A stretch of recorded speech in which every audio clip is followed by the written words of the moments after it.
Something unusual happened in Cleveland. The kind of moment that doesn't feel scripted, polished, or engineered by a PR team.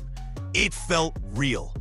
Shedeur Sanders walked into his post-game press conference not as a wide-eyed rookie searching for the right answer, but as someone who had clearly lived through something heavy and finally had the chance to breathe. His voice was calm, steady, almost too controlled for a player who had just secured the most important opportunity of his young NFL career. But behind that calm was a truth the football world wasn't ready for. He didn't brag about the win. He didn't lean on cliches. Instead, he hinted, carefully, deliberately, at a 7-month stretch that sounded far tougher than anything we saw on the surface. He talked about faith. He talked about pain he didn't want to revisit. And in between those lines, you can feel the weight he'd been carrying. Then came the moment that blew up the internet. A reporter tried to drag him into the swirling controversy around Kevin Stefanski. Accusations, rumors, whispers of politics. And Shedeur shut it down instantly. So you just want to start trouble, huh? One line, a room frozen, a rookie showing he wasn't going to be used as ammunition. Yet the story wasn't his clapback. It was his composure, his maturity, his refusal to add fuel to a fire he easily could have weaponized. And just like that, Cleveland wasn't talking about statistics. They were talking about something deeper. The press conference didn't start with fireworks. It started the way most do. Cameras shuffling, reporters settling in, the usual hum that fills a room before the first question lands. But the energy felt different. You could sense people were waiting for something. Shedeur Sanders had just delivered a performance that Cleveland wasn't used to seeing from a rookie, and everyone wanted to know whether the calm exterior he showed on the field would match the reality of what he'd gone through off it. The first few questions were routine. Footwork, reads, chemistry. He answered each one like someone who had replayed every snap in his head before stepping up to the microphone. But then came the shift, the moment everyone felt but no one was ready for. A reporter brought up the elephant in the room, the controversy swirling around head coach Kevin Stefanski. Fans online had been whispering for weeks, some even claiming the coach had been holding Shedeur back, delaying his debut for reasons that had nothing to do with football. It was the kind of setup that could have turned an inexperienced player into a headline for all the wrong reasons. But that's when Shedeur showed exactly what separates him from other rookies. He didn't flinch, didn't stumble into the bait. He leaned forward, looked the reporter dead in the eye, and delivered a line that instantly went viral. "So you just want to start trouble, huh?" The room froze. Reporters exchanged glances. Some smirked. A few didn't dare take another breath. It was the perfect response, sharp enough to shut down the narrative, controlled enough to avoid blowing it up further. What made it even more powerful was what came after. Instead of attacking anyone or deflecting responsibility, he calmly acknowledged the noise outside the building, while making it clear he wasn't letting it define him. He refused to turn his coach into an enemy. He refused to blame circumstances. And in that instant, he did something far more important than win a football game. He showed Cleveland he wasn't just playing the position.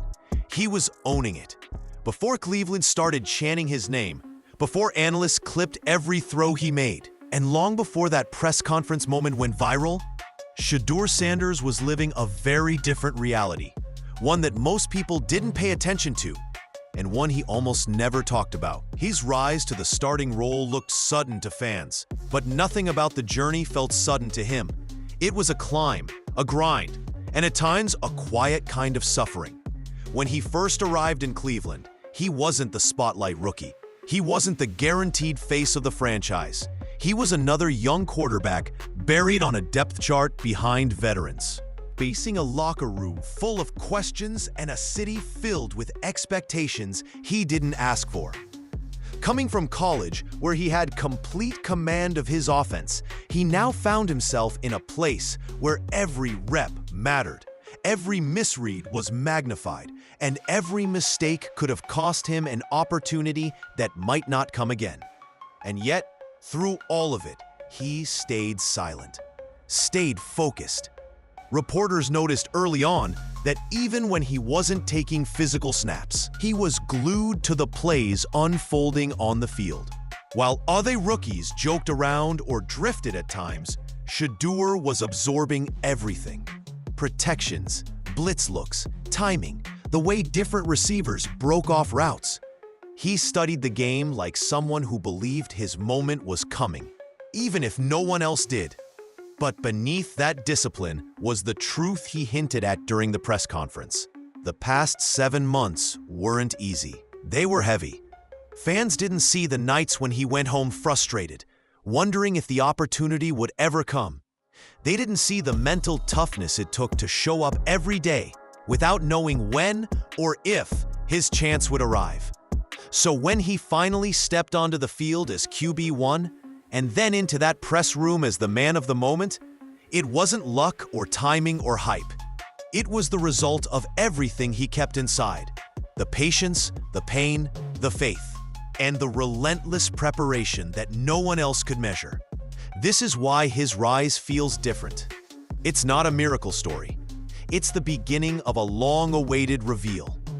By the time Shedeur stepped into that post-game spotlight, the noise outside the building had already reached a boiling point. It didn't come from insiders, coaches, or even players. It came from fans, commentators, and social media voices who began stitching together their own narrative long before Shedeur ever threw his first NFL pass. And like most things that start online, it grew fast, messy, and loud. Rumors began circulating that Shedeur wasn't just fighting for a job, he was fighting through something political. Some fans claimed Kevin Stefanski was holding him back. Others insisted Shedeur had earned the job weeks ago and was kept on the bench for reasons that had nothing to do with football. None of these theories were confirmed, but the speculation took on a life of its own. Clips spread, threads exploded. Every decision Stefanski made, every drive, every substitution, every offensive call, was suddenly placed under a microscope. Even the smallest moments fueled the fire. When a veteran player reportedly received a game ball after the win, fans immediately questioned why Shedeur didn't get it. People began treating it like evidence of friction, proof of a coach-quarterback disconnect. Again, nothing was confirmed, but in today's NFL landscape, perception often hits harder than fact. And then there were the bigger voices chiming in. Former players, sports personalities, even celebrities who weighed in with their own takes.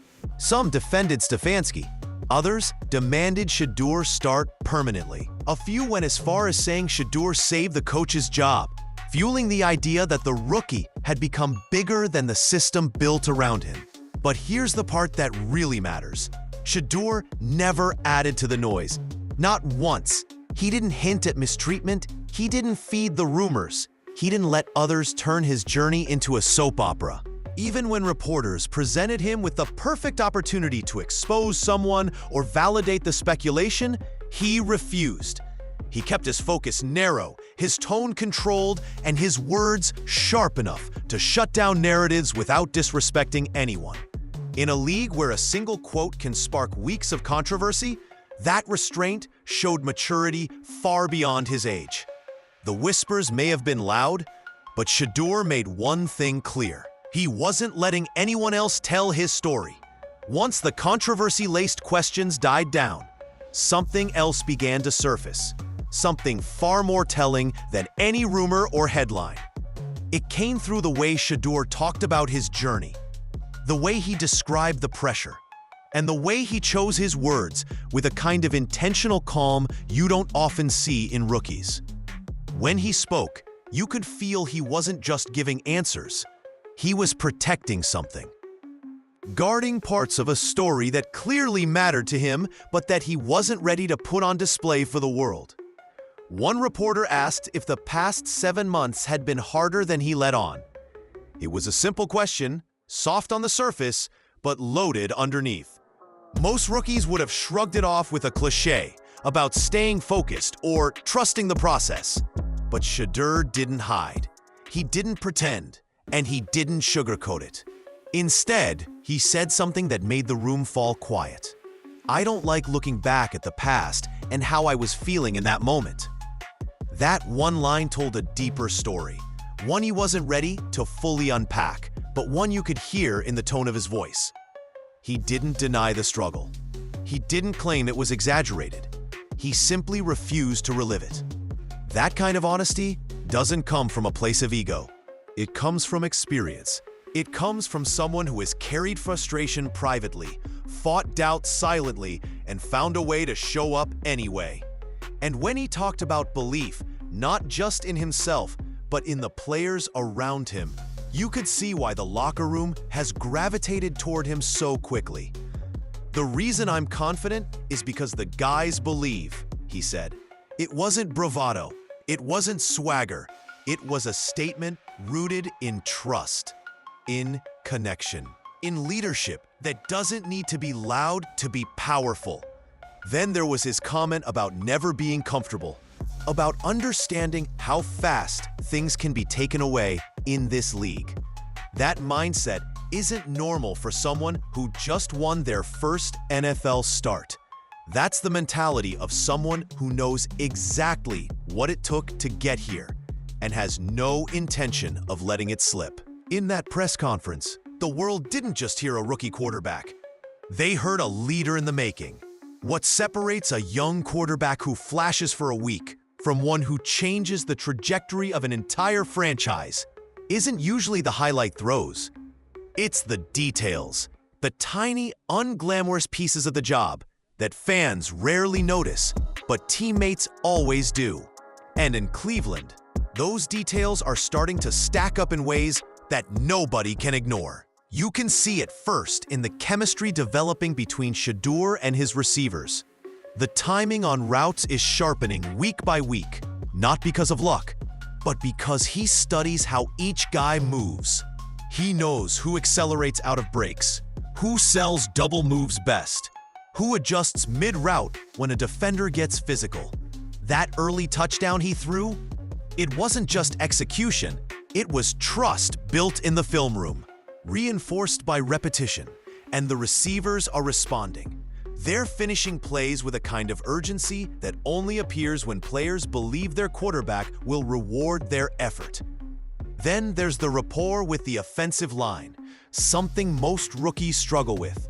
The center-quarterback connection is notoriously hard to build quickly, yet Shedeur talks about Ethan as if they've played together for years.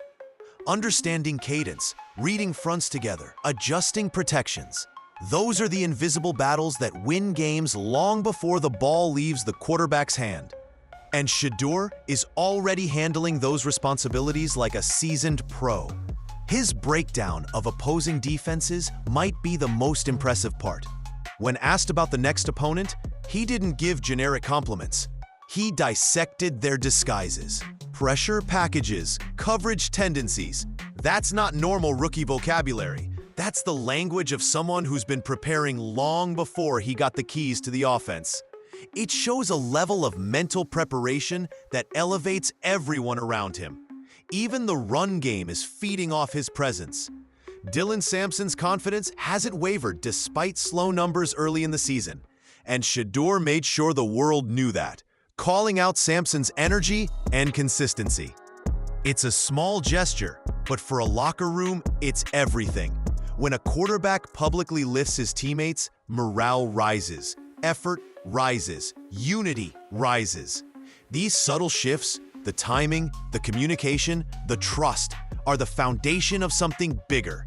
Something that feels less like a fluke and more like the early stages of a real, sustainable identity. Pressure hits different in Cleveland. This isn't a franchise with a calm, steady quarterback lineage. This is the team that's become the national punchline for instability. A place where promising careers have fizzled, veterans have stumbled, and fans have lived through more QB disappointments than most franchises combined. So when Shedeur walked onto that field, he wasn't just stepping into a starting role. he was stepping into decades of expectation, frustration, and hope, all colliding at once. And yet, he didn't carry it like a burden. He carried it like a responsibility, one he respected but didn't fear. That alone sets him apart. Most rookies feel the weight. Shedeur seems to understand it, but refuses to be defined by it. But the truth is, this moment isn't only about talent or poise. It's also about the unknowns lingering quietly behind the scenes. His comments about not wanting to revisit the past hint at something heavy, something that shaped him long before he became QB1. Were there tough conversations with coaches, moments of doubt, internal battles that he chose not to reveal?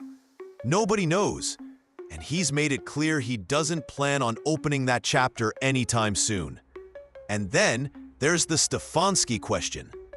Not the rumors, not the theories, but the genuine human question. Can the two of them build real trust? Not professional respect, not polite cooperation, actual chemistry, the kind that turns a quarterback and head coach into a true partnership. Because that's what wins championships. That's what creates dynasties. That's what Cleveland has never truly had. For now, they're aligned on one thing: winning. But alignment isn't the same as connection. And while Shedeur has handled every question about Stefanski with maturity, the distance in his answers is noticeable. Not negative, not hostile, just cautious. Still, that's what makes this story compelling. It's not wrapped up neatly. It's not predictable. It's a rookie trying to rise in a city desperate for consistency, under a coach navigating fan pressure and swirling narratives, with both men needing each other to succeed, whether they fully realize it yet or not. This isn't the end of the story. It's the crossroads. When you step back from the highlight throws, the viral soundbites, and the noise surrounding this team, something becomes very clear.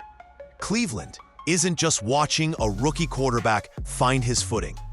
They're witnessing the start of a story that feels bigger than a single season, bigger than one press conference, bigger than the speculation that swirled around him for months. What makes Shedeur Sanders so compelling isn't just the confidence or the talent. It's the way he carries the weight without letting it crush him. He's walking into a franchise with a long history of heartbreak, a fan base desperate for someone to believe in, and a coaching staff under constant scrutiny. And yet, he hasn't flinched. He hasn't lashed out. He hasn't made excuses. He's simply gotten better, week after week, while keeping a tight grip on what he chooses to share publicly. There's something rare about that kind of restraint, something almost unsettling in its maturity. Because behind the calm, behind the perfectly measured answers, you can tell there's a fire burning, a desire not just to play the position, but to redefine what it means to be the quarterback in Cleveland. The pressure is enormous, yet he treats it like fuel. The expectations are sky high, yet he speaks like someone who knows exactly where he wants this journey to lead. But this story isn't just about him. It's about the ripple effect he's already creating. The receivers fighting for extra yards, the line blocking with renewed intensity, the running backs finding rhythm, the defense feeding off the offense's confidence. Teams don't shift like this unless something real is happening behind the scenes. Still, every great story needs its next chapter, and that's where the uncertainty lies. Can Shedeur and Kevin Stefanski genuinely build the partnership they'll need for long-term success? Will the franchise lean into this new identity, or hesitate the moment adversity hits? And can a young quarterback carry the hopes of a city that's been disappointed too many times to count? We don't know yet, but we do know this. Something has changed in Cleveland. Something that feels like the first spark of a fire this city has been waiting on for decades. Whether it grows into something legendary or fades into another what-could-have-been moment, that journey starts now.